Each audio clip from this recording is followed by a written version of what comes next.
This is the Convo Lounge. Expression, exposure, experience. Right, welcome to the Convo Lounge podcast. Yet another exciting episode of this very podcast. We're coming to the end of season 2. We're coming to the end of the year. It has been a great, I kind of feel like it's a 360 moment, right? Because where we are recording now, it's actually opposite to where we started our first episode. When was it, Yandi? Was it February or March? It was March. Yes, March, yeah. We were at this very same area, and it kind of feels like we've come a long way and we're finally here. But maybe just before we start, maybe just appreciate the guys that our viewers and our listeners never get to see, but they are actually the life of the podcast. They bring everything together. Big shout out to Didi on the visuals, PK on the sound, BG on the graphics, and the producers that we've had over the past 2 seasons, Utosize as well as Bonnie. And these are the guys that make us, sound so smart on screen. And yes, so we also are going to be having a conversation with somebody who sort of like closes all of this because we just completed a project that we did in partnership with some employees at Debswana under the Ambassadors for Good program. And this is the man that actually brought us together, Convo Lounge at Debswana, to work together on this brilliant program that we did at Ikaruin Junior School. When Yandile first came with the story, when was it? She was like, they met somewhere, someone got to watch the podcast, listen to the podcast, and I was like, yo, there's an opportunity. Yeah. What's the story? Well, I think TK and I met sometime, I think it was April, if I'm not mistaken, April 2022. Yeah. We must have been in Dubai for the Dubai 2020 Expo. Yep. And it was facilitated by BITC. So obviously BITC, when they go on some of these trade missions, they mobilize all our leading brands in the country to be part of the delegation that goes to sell Botswana. And I was there as one of the moderators for one of the sessions. And of course, TK was there from a Debswana point of view and also from a mining point of view. Yeah. So we met there for the first time. We actually didn't interact much, but like even though we were on a queue registering, I remember, for the Botswana investment session. And and then we later met again. Debswana had collaborated with an amazing local innovation hub called the Now Hub. And they had an entrepreneurship challenge that they had. They called me in to be a judge where university students, I think it was BAC, as well as UB. Students from UB as well. So they were pitching business ideas, and I was one of the judges who were meant to help to pick the winners from that challenge. And then somewhere on the sidelines, TK is like, hey, you're always working. What are you doing? I was like, oh, no, actually, this is what I'm doing. 1, 2, 3, there's Convo Lounge. And I showed him our low fidelity prototype of the platform that we want to build. He's like, oh, that's so cool. And I was like, oh, let me send you. And then he's like, I sent him our links for the podcast. And he listened to our first episode and he's like, there's actually something we should collaborate on. That's it. All right, but who's TK though? Let's get to that. So, I think it's a very great story how I met with Yandile. And I could sense that there's a lot of work that she does. And I was just asking, how many lives do you have, Yandile? How do you manage to do all of these different things? And that fascinated me about her. But I am Tekanyo Tshetlhane, usually referred to as TK. I work at Debswana Diamond Company. I'm the Senior Manager Transformation and Innovation. And I work here in Gaborone at the Corporate Center. So I think when we met with Yandile, specifically I told her, from all of the things that you've talked about, I think we have an opportunity to impact the community.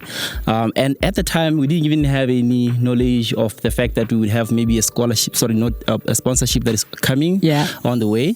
So it was just a question of saying, whatever, we can find some point during the journey of both our corporate life, possibly, and also her business life, maybe we can find a way to solicit some sort of funding from people to start impacting the community. So that was just how I met her, and we are here today. Yeah. But what was it for you though? Like, have you had an experience of working to give back to the community before, or this is just something that you've always maybe wanted to do and it just happened at that moment? I think it has always been that. But the other thing that you should remember also, BK, is that I come from Tshetlhane. Yeah. So me coming from Tshetlhane, it was a question of also having had that heart for the kids that come from Tshetlhane. It's also maybe from my own experience, having known that for me to get to where I am is a question of sheer chance and a lot of luck. So I've always just known that perhaps maybe the great thing to do is to afford those that come after us an opportunity that we never had in terms of, exposure and being given an opportunity to interact with people who are making things happen. Yeah. It was mainly the fact that I think Yandi, when she was part of the judging team, there was so much knowledge that she was spitting in that conversation. There was so much that building to those kids, which I felt this really could be helpful to a lot more kids, maybe even at a younger age, because that was maybe secondary school, I think. Yeah. So it was that. But I also had interacted with the Ikageng Junior School like 2015, the first time, when I was still at Botswana Investment and Trade Center. We had gone there to donate. It was a library at the time. And from that moment, from that time, I had been the one giving the speech because I had studied at the same school. And, I think I remember when I was giving the speech, there's this usually line that people say at the end of speeches where if one of you hears what I'm saying and maybe one of you hears my call and my, invitation to take care of yourself and prioritize your education, maybe one day that would make me really happy. And I think one day there was in my inboxes on Instagram, one young lady sent me an inbox and said to me that she had listened to me and she was a doctor just because of that speech. So it's been quite a powerful thing in terms of how much impact you can have just by interacting with people and making them realize it's possible for them. And at that time you always say will just be there living your own life, because this is something that I know oftentimes happens. There was a conversation that we had in the last season with Yandi had a conversation in the last season with a graduate from the BAC college, and he also mentioned something similar to that, to say, do you know, me going to get to graduate my first class degree was actually something that you walked into the room and said to me that first time, and I've never really taken a step back. So when we got to now finally come to work together and find an opportunity, what is this opportunity and how does it often come to employees that work for the Anglo-American group? Yeah, great stuff. So Debswana, being part of the DBS group, obviously, and also the Anglo-American group, mainly for mining companies, there's usually what we refer to as giving to the communities and ensuring that there is cohesiveness between the community and the company. The community, both in terms of direct employment, employment through contracting, but also just the interaction that you have in terms of being able to support what is happening in those communities. So the Ambassador for Good program is a program that is under the Anglo-American Foundation, and is intended to give each of the employees an opportunity for them to impact an area that they have close to their heart. And the thing that I like about it is that it recognizes that we don't have a lot of time as employees internally. So it then offers you an opportunity to go and partner with somebody that can help you to execute on what you're doing. And so I think it was around March, early this year, February, March, around that time, there was an expression of interest that was sent out to employees, which I took quite seriously. And I started applying. I talked to Yandile. I said, we need to do this, Yandile. And I remember at the time, I then recalled she had talked about exactly what she mentioned earlier on, where she had mentioned having worked with schools, having worked with Bobukamoso, CJSS at the time, and having empowered kids and all those things. And I thought to her, listen, maybe we need to do this and take it from the point of view of looking at those kids that are not necessarily maybe naturally talented academic-wise. It's possible that maybe we could impact them, but also give them an opportunity to see the fact that they are maybe interested in the arts and all those other areas. They still need to be able to, do well school-wise. So that was the intention at the time. And we applied, I remember we supplied on April 1st, as if it was April Fool, yeah. Yeah. And we were running all over the place to do that. But the concept we had really known all along, we need to do this. It is part of, so the Debswana has got what we call the Building Forever. Yeah. Building Forever is a strategy that is a mimic almost of the ESG strategies that you have in other companies. It really covers all those areas in terms of environment, social and governance. And so this was specifically for the social part of that ESG, but through the Building Forever. Yeah. And we looked at it, we started thinking, how does this impact or maybe add into the SDGs? How does the impact add to the Building Forever? How does it even talk to Debswana's intentions in the short term in terms of our strategy of one dream, one team? Yeah. The dream that we have for the company, the dream that we have for the nation, and the team that we have internally and externally. So it was quite an exciting journey to take, and we are here. I don't think we ever thought at any point in time that should we maybe not be approved, what would happen. We actually even started thinking about what next move would do. Even if it was not approved, I think we'd have still found a way to go ahead with the project. Yeah, because actually when I was preparing for this interview, I went through the same strategy that you talk about, and there was a part where it mentions the two parts that I think we picked for this particular project. One is to ensure that there is a development of girls in science, technology, engineering and mathematics spaces, and also just giving back to the communities where the mines would have operations at. And I think this is where also just as an employee of Debswana, you'd want to maybe give back to the school that you went to or you studied at, right? So this is something that I believe then we would need to be finding a way to build onto that and see how we could continue advancing, that particular segment of the mandate. And also when you look at things like, your values, how just as a company, values help you to shape where it is what is it you want to take your operations. What is it that Debswana just as the values becomes something that is very important to you in your operations, as well as giving back to the communities that you work around to develop them like that. Great stuff. So I think I like that. You're very right, BK. The other thing that is also quite important in that conversation was also working with people with different abilities, which I think we did a good thing to select some of the students from that particular segment. So in terms of the values at Debswana, it's quite an important conversation. Quite coincidentally, as you asked me, I'm thinking last month was actually Values Month for us. And we went through all of our we have 6 values in Debswana, went through all of them. It's usually very important when you're working for a mining company to put safety first. You want people to go back to their home in one piece, to go back to their families in one piece, to go back to the communities in which they exist in one piece. So that is the first value that we have. Then the next one is be passionate. Be passionate means do something with the heart, do something that really talks to you. And I think this is an example of an area where maybe, we didn't even flinch thinking about it because of just the passion we have. And then we have a value that talks about pull together. Pulling together means taking different people from different areas and taking different energies, taking different abilities to create something. And I think you can tell from this particular conversation that is what we did. We had a guy from Joining called Kevin Moroba, who was part of the program. We had Tidimano Lesela from DCC, part of the program. DCC means Gaborone. We also have Unami Habana, who is also from Gaborone. And then we also had somebody called Masejo Rehoing from Orapa. So you can see it's across all the operations pulling together to create this particular program.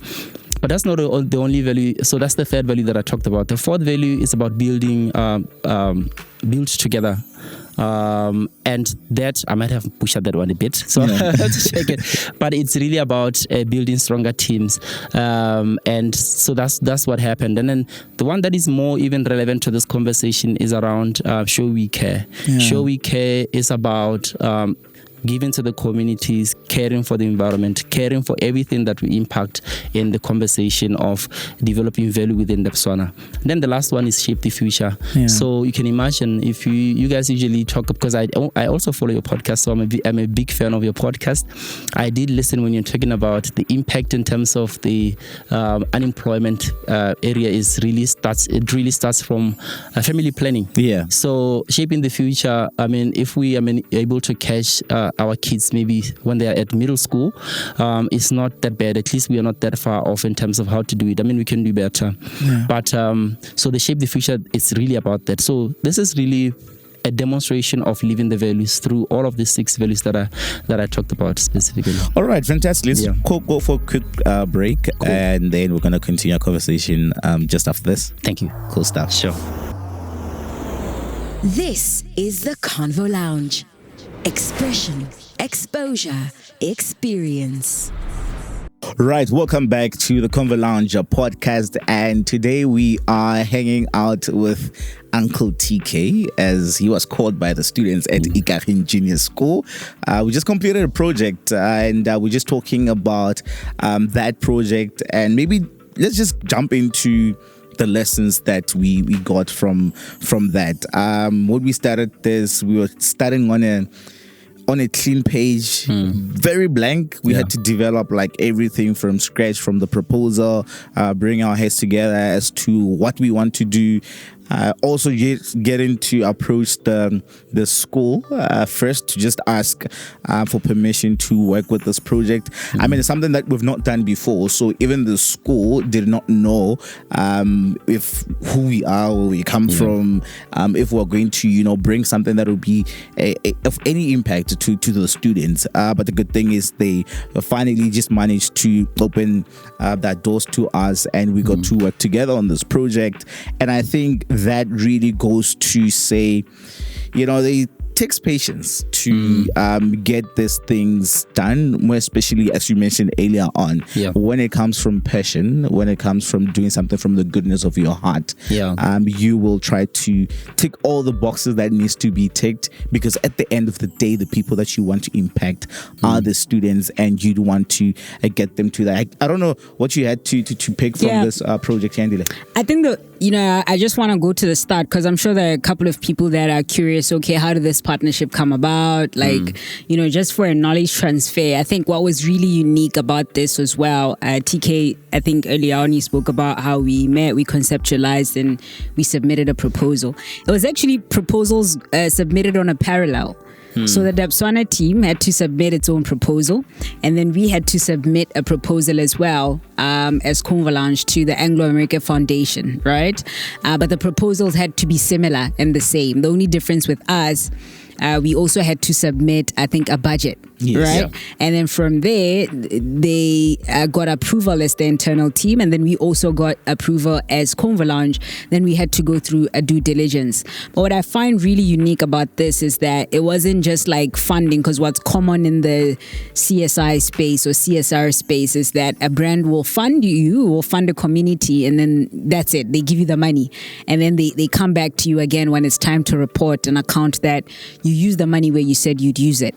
But in this case, there was actual commitment. The reason why the Debswana team had to also submit a proposal is because 5 members of the Debswana team had to be heavily involved in the project. And Uncle TK was actually, I think they called you a project champion or a project lead. Yeah, it's like the project champion and the project lead. And so, and even with the like M&E, because this has been strong in monitoring and evaluation, we'll also ask questions like, did the Debswana team, did we feel like we were supported through the process? Did we feel like there was enough teamwork?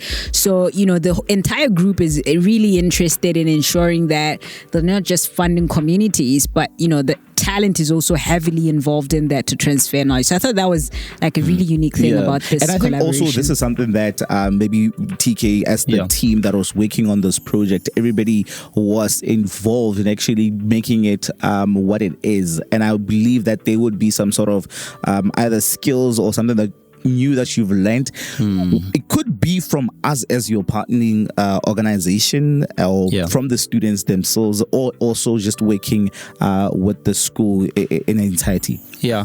So I think this is intentional from you, possibly to remind me, because I forgot the value earlier. It really, now I've just remembered it. It's build trust. That's one of the values we have. So I think out of this, one of the most important things I learned was really how to build trust between different people who have got the same dream, but possibly at different levels in terms of, how much investment they have into the conversation. I remember that even when we were talking to the school, there was a time where we were possibly feeling like maybe they are dragging their feet, or maybe they are not into the program, or maybe they are skeptical about who we are and where we are coming from.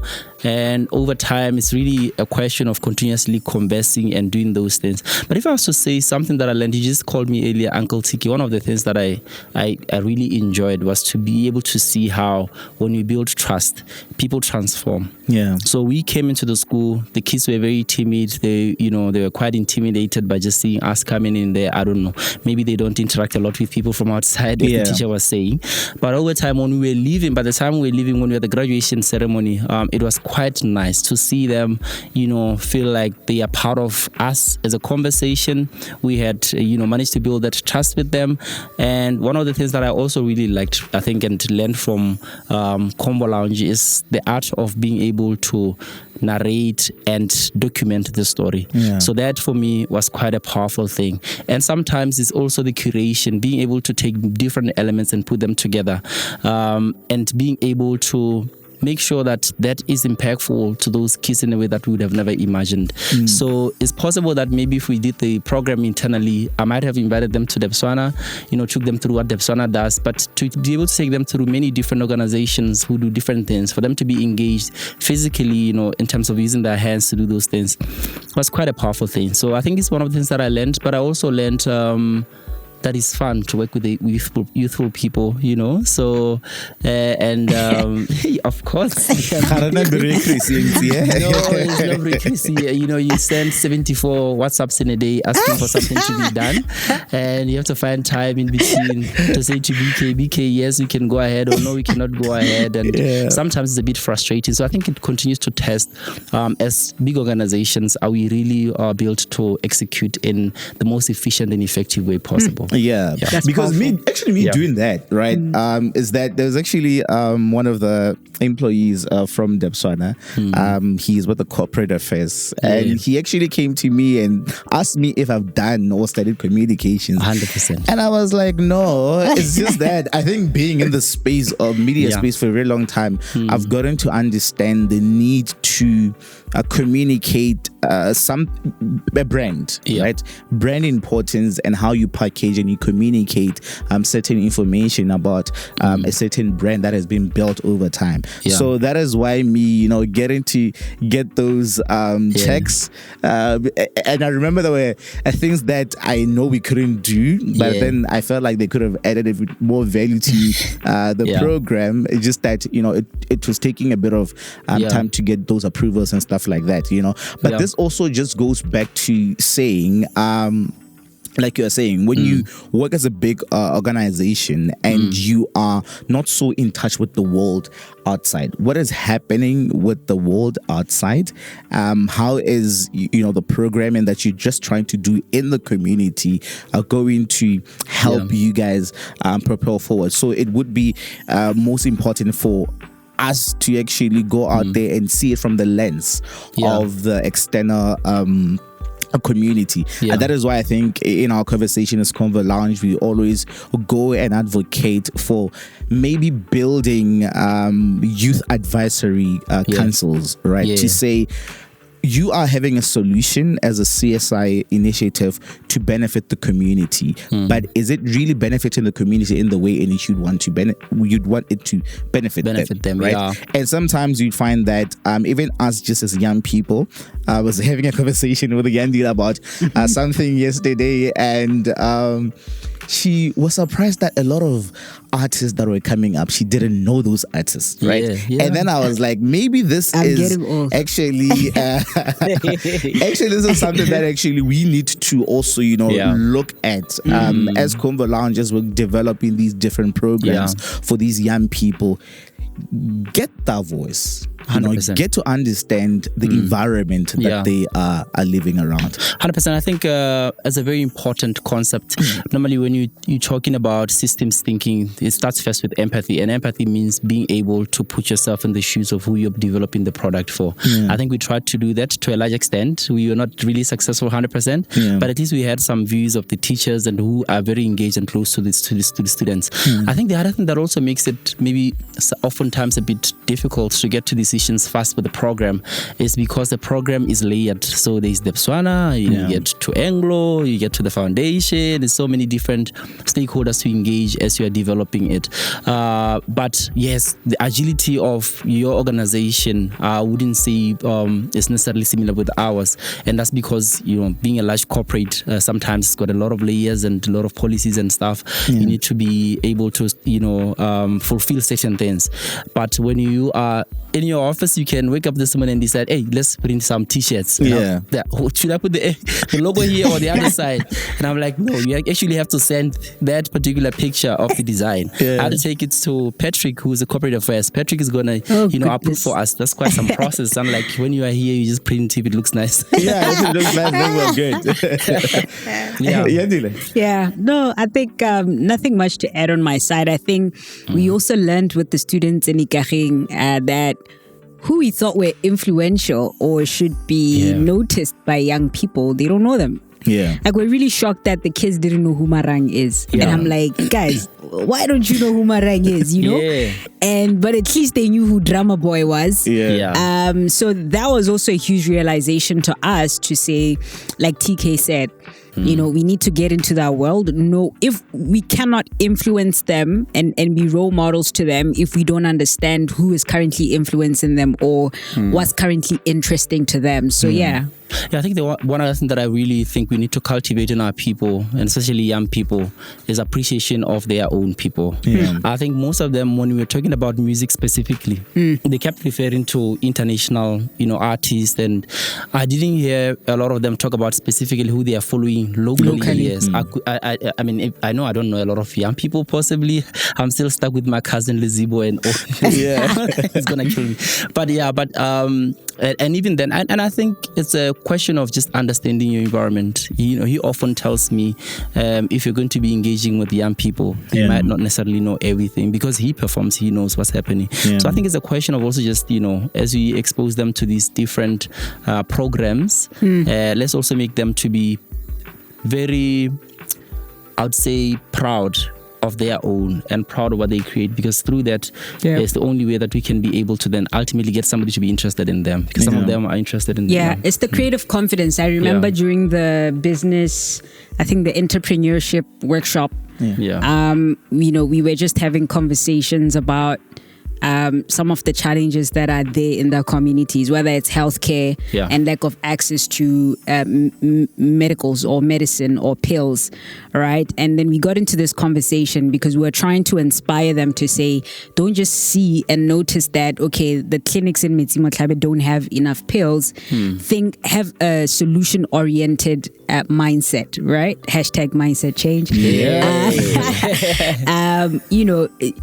What is the solution and what's your role in that solution? And so, we went into a trance where I kept on asking them questions to say, where's the business opportunity in that problem, right? And then the conversation was, well, okay, maybe we could be the ones who are producing the pills and selling the pills. And then we got into a conversation and I asked them, well, where do you think the pills come from? It's like, oh, it's probably some foreign company, not a Botswana-based company. And then I said to them, well, why do you think that it's a foreign foreign company and that only a foreign company has got that capability. And one of the students said, well, we don't have money. I'm like, you don't have money? And then I said, do you know about YDF? Yeah. Do you know about BDC? Do you know about CEDA? How do you move from one type of funding to the other to slowly build a business that at one day it'll fulfill a need in the healthcare space, right? And there was a light bulb moment within the students to realize that I think you're absolutely right in influencing, not just believing in our talent, but even in ourselves, that we can be solution providers to our communities. So I think it challenged them a lot, to think about, well, one day I could be the one who's producing this medicine, and that there actually is funding. So that is what influenced the play, because I think one of the students at that showcase, the graduation what play? ceremony. You haven't even told people what play. Oh. Okay, so towards the end of the program, we had a graduation ceremony or an idea for showcase. The students. It was an idea showcase, right? 100. So they had to come and work with they're working with Marang over time to come and create those plays, looking at what they've learned on the program over time. Right. So there was a play that was focused around that provision of medication. Where they brought like 20 million worth of Is that where it came from? I don't know. The play, just maybe shortly, I think somebody was asking Debswana for what was it, like maybe for $1 million or $2 million, and then he said, don't worry, I'll give you 15 million. That was so funny. So I mean the idea and the whole reason why we actually approached this program from a creative, because there were two focus sectors. It was the creative sector and the mining sector. And the whole emphasis on the creative sector is that this is where a lot of young people's attention actually goes. The creative sector actually influences how the students learn more than the education system. Yes. And so the idea was, and also it's the best platform to build creative confidence.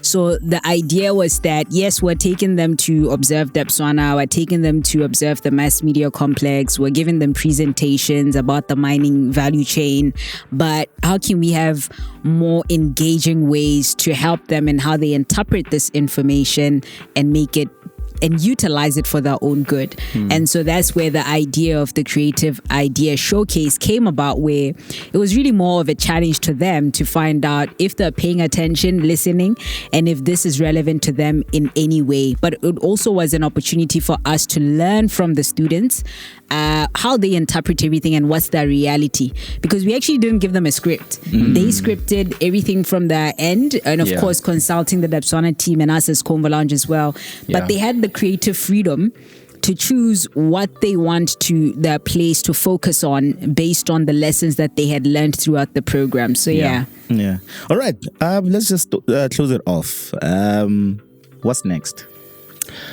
Key lessons, maybe. What do you hope for? Like, one good thing that you actually hope you have gotten out of this that would actually help. I'm going to ask it in two parts. Yandile will answer for the Convo Lounge, and you are going to answer for your team at Debswana, what you've gotten to learn from this and how you can apply it going forward. So I think for me, maybe I have enjoyed a little bit too much being called Uncle TK. So I'm hoping that this is not the end of the program, that we can be able to sustain it. Also, I think if we did this conversation just this one time, it was about 4 months or so of engaging with the kids. I think there is a need for us to see how far they are gonna go in terms of this. Sometimes you come into people's life and you plant a seed but then disappear, and then they see this is the same situation we've always had, where people are not present for us. So I think we should be able to still find a way of some sort of sustaining of the program, making it rain, making it 100%, hopefully. And I think for me, the great learning has really been that our kids are quite talented.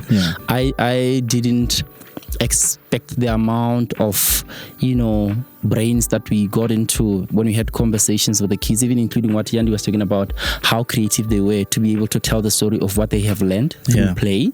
That was quite breathtaking. And I hope that we can also be able to extend this conversation not only to Ikageng, because I selfishly studied there 30 years ago and that's what I chose, but we can also be able to expand it into other areas. And also I think for other brands out there to look at what you guys are doing and maybe, start to invest into these conversations, because we cannot do it alone. You also cannot do it alone. We need to bring a lot of hands into the same pocket and create that particular bucket that can actually, impact even further. Yeah. So I'm hoping that it can be something that can be sustained and that we can continue for longer periods. Can it be something that can be sustained, Yandile, and duplicated to other schools and other brands to also jump on board on such an opportunity to see how we could build the future of the kids? Absolutely. So I think, we're just talking about the State of the Nation address and this current program by Smart Boards to connect 500 villages to connectivity, Botswana. And this is going to be in different hotspots. I think healthcare facilities, education, as well as in our kotlas. And what this means is that we've now got access and we can reach more young people or talent across the country without actually traveling there. So we've got low barriers to entry, or once the program is on full rollout, we would have low cost of implementation. That's what it means. Yeah. And so part of the sustainability side of things, when Uncle TK was talking about how the talent is still, young people are still influenced or inspired more by foreign or external talent and not Botswana. I mean, if you look at Convo Lounge in these past 2 seasons, we've really amplified young Botswana who are doing great things, not just in Botswana but globally, right? Whether it's Tinashe, who's working on the Rolls-Royce, is it engine in Oxford, right? So you want to highlight more of those young people to younger talent in our education system. And so absolutely, I think one way of sustaining this is probably Bakang building our tech platform now where talent can reach this content. But even before we build it, they can reach it on YouTube, right? They can reach it on the podcast platforms to get informed about who is who in Botswana, what's the story, and how can that shape their career decisions. I think the second form of sustainability is now with the children, because I argue that the children are brilliant, like TK was saying. Like, there was a young girl who, was having a business pitch and she's talking about sustainability. I'm like, is this from the Debswana presentations or where did she get this from? Yeah, because we didn't teach her about sustainability, So she was brilliant, and someone like that, you don't say wait until you are 25 to start putting that brilliance to action and learning the habit of execution.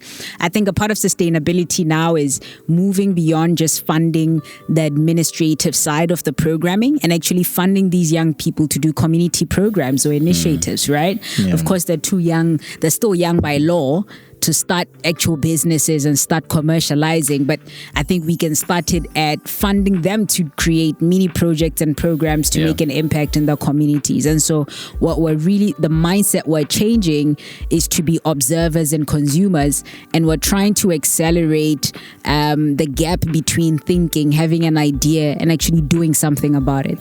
Because if you look at Botswana, we've got a high entrepreneurial intent, and what that basically means is you've got a lot of Botswana who want to do business, they want to get into business, but they never end up doing it because of confidence, right? So that's another element of sustainability. I think the third part for us is more of these industry, community, and education sector conversations, right?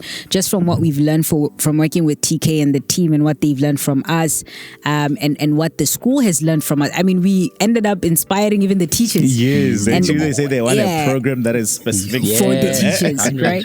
So, I think sustainability there is more conversations. I think as a country, our kotla system, making sure that we have that, whether it's once a quarter every year, where we interact and bond bond. TK mentioned something very important, building trust. Now it's about how do you maintain that trust. So small circles of platforms where we get to check in and find out how everybody is doing and learn from each other. I think that's a point of sustainability. I think the fourth part really for me is also getting young talent to also contribute to how we think about the future in our organizations. So whether it's a youth advisory board specifically focusing just on Convo Lounge, or a youth advisory board focused on Debswana's innovation and transformation strategy.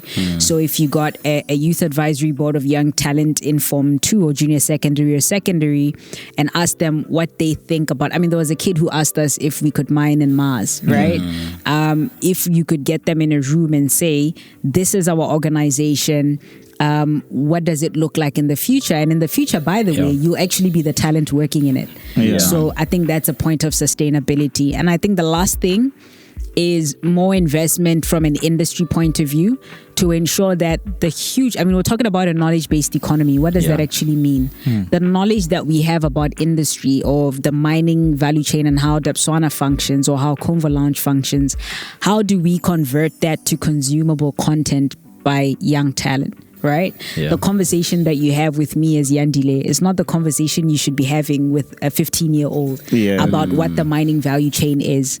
So therein, there's actually an opportunity for animators, right, to take Uncle TK's mind and experiences and document it, then convert it to a mini series on animation that young talent can watch and learn. Okay, this is mining. Okay, if I want to be an engineer, this is what my average day is gonna look like. If I want to be an accountant in a mine, this is what my day-to-day is gonna look like. So I know I've said a lot, but there's just a lot around sustainability. That is our first idea for 2024. Hey, so we're gonna create an animation. It just reminded me of being reprimanded by Marang of us being very serious. So I think it's a good thing that you say there. All right, no, your parting words. Let's just close it off here. Cool stuff. I think it's been quite a journey. I don't want it to end, but like with everything else, we just have to take a pause. I think this is taking a pause. It's been quite insightful, a lot of learnings, and just absolutely amazing to have been part of the program and to have interacted with the kids. And I think that even for them, they might share the same sort of view. And I'd like for us to continue to impact the nation the way that we're doing, because I think if we talk about programs of this nature, really, if you are looking at achieving 2036 and achieving prosperity for all, it begins with involving others and bringing people together. So I'm quite excited to have been part of the program, and I'm happy to have met you, BK. Cool stuff. Thank you very much, and thanks to everybody who has been part of the project. And I think that we will get to do something in the future. Just on Friday, as I was dropping off the last gifts for the students, I was saying, bye guys, I'll see you some other time. And I was like, no, we thought you said you're coming back. Of course, we owe them something. You have to make it happen. So you have to make it happen, man. Thank you very much for joining us today on the Convo Lounge podcast. Remember, if you want to engage with us on a different social media platforms, use the hashtag Convo Lounge Africa. Bye. This is the Convo Lounge. Expression, exposure, experience.